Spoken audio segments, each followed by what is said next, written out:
بسم اللہ الرحمن الرحیم۔ آج ہم بات کریں گے تعویذات کے سلسلے میں کہ آیا شریعت مطہرہ نے تعویذات کے بارے میں اجازت دی ہے، شریعت مطہرہ نے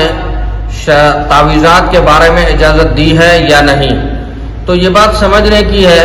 کہ جن کاموں کے لیے شریعت مطہرہ نے اجازت دی ہے جائز کرنا یا کروانا،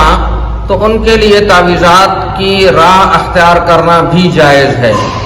اور اس کے لیے تعویذات کروانا بھی جائز ہے۔ تاہم جن کاموں سے شریعت مطہرہ نے منع کیا ہے تو ایسے کاموں کے لیے پھر تعویذات لینا یا پھر تعویذات کرنا یہ خود حرام ہے۔ اور اگلی بات سمجھنے کی ہے،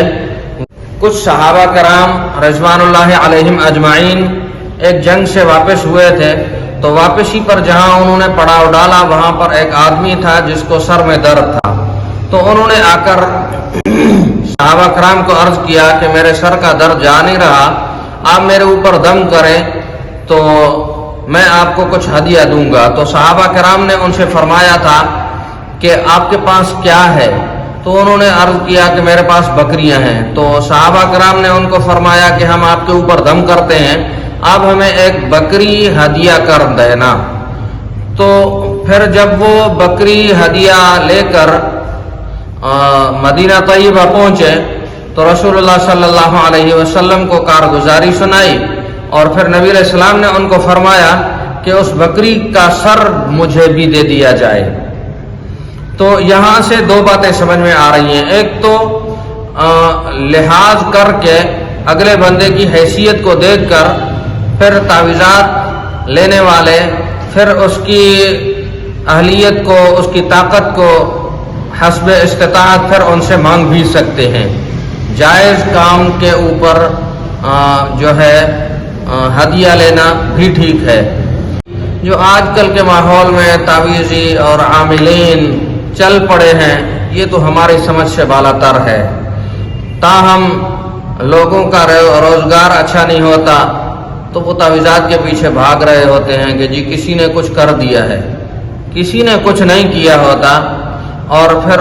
حالانکہ ان کی زندگی کو غور سے دیکھا جائے تو نہ نماز ہوتی ہے نہ قرآن پاک کی تلاوت ہوتی ہے،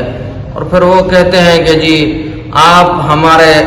اوپر کسی نے بندش کی ہوئی ہے، رشتہ نہیں مل رہا تو آپ اس بندش کو ختم کر دیں۔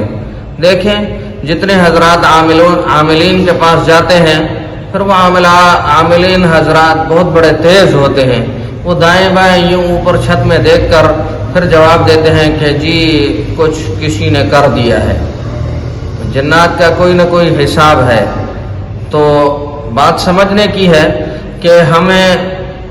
ایسے عاملین کے پاس جا کر، اور پھر ایک حدیث مبارکہ میں اس طرح بھی آتا ہے کہ رسول اللہ صلی اللہ علیہ وسلم نے فرمایا جو کاہن کے پاس جاتا ہے پھر اس سے اگلے 40 دنوں کے بارے میں پوچھ رہا ہوتا ہے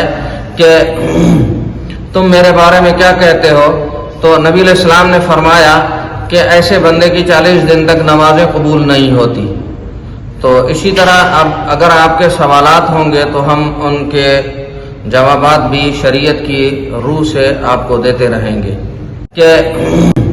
تم میرے بارے میں کیا کہتے ہو، تو نبی علیہ السلام نے فرمایا کہ ایسے بندے کی 40 دن تک نمازیں قبول نہیں ہوتی۔ تو اسی طرح اب اگر آپ کے سوالات ہوں گے تو ہم ان کے